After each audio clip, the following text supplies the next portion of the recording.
बुज्जंगनगर इलाके में एडीसी चुनाव को लेकर राजनीतिक माहौल में पार्टी बदलने की लहर के बाद एक नया मोड़ आ चुका है। 14वें बुज्जंगनगर वांकीनगर निर्वाचन क्षेत्र में टोटल 273 वोटर्स जो 90 परिवारों से आते हैं ने बीजेपी में शामिल होकर टिपरामाथा कैंप को एक बड़ा झटका दे दिया है। यह सामूहिक पलायन कृषि अब बिजली मंत्री रतनलाल नाथ की मौजूदगी में आयोजित एक उत्थान सभा के दौरान हुआ। बीजेपी के उम्मीदवार रणबीर देबबर्मा के समर्थन में हुए इस बैठक के दौरान मंत्री रतनलाल नाथ ने जनजातीय समुदाय के विकास के लिए राज्य सरकार द्वारा शुरू किए गए विभिन्न पहलुओं पर प्रकाश डाला।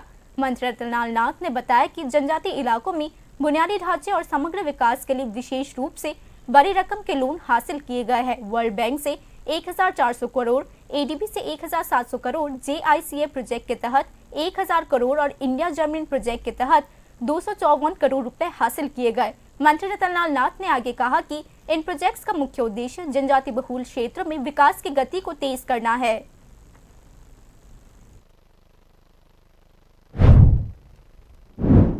त्रिपुरा जिष्णु देबबर्माके प्रथम तेलेंगाना এখন মহারাষ্ট্রের গভর্নর বানিয়ে দিয়েছে। অর্থাৎ জনজাতিদের হেল্প করো, জনজাতি ডেভেলপ করো। আমাকে বলুন কোন রাজনৈতিক দল, যত রাজনৈতিক দল এখানে চিহ্ন থাকবে, ইয়াক চিহ্ন থাকবে, আনারস চিহ্ন থাকবে, রাস্তা হাতুড়ি তারকা থাকবে, আর কর্তব্যবাদ থাকবে। আমি কেন অন্যকে ভোট দেব? আপনি দিলে দেন আমার আলাদা কথা, কিন্তু কেন দিবেন? জনজাতি এলাকার ডেভেলপমেন্টের জন্য আমরা জানেন ওয়ার্ল্ড ব্যাংক থেকে, বিশ্ব ব্যাংক থেকে 1400 কোটি টাকা আনছে শুধু ট্রাইবাল ডেভেলপমেন্টের জন্য বিজেপি সরকার।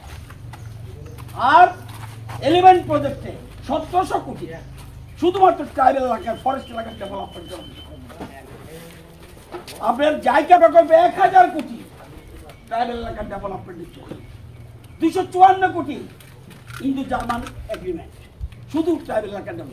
আপনাকে পাহাড়ি এলাকার যত রাবার চাষ হচ্ছে সমস্ত রাবার চাষে মুখ্যমন্ত্রী রাবার মিশন প্রকল্পে সাহায্য করছে। 69,000 হেক্টর আগে আমরা রাবারের চাষের ব্যবস্থা করছি। এগুলি বুঝতে হবে। ডেভেলপ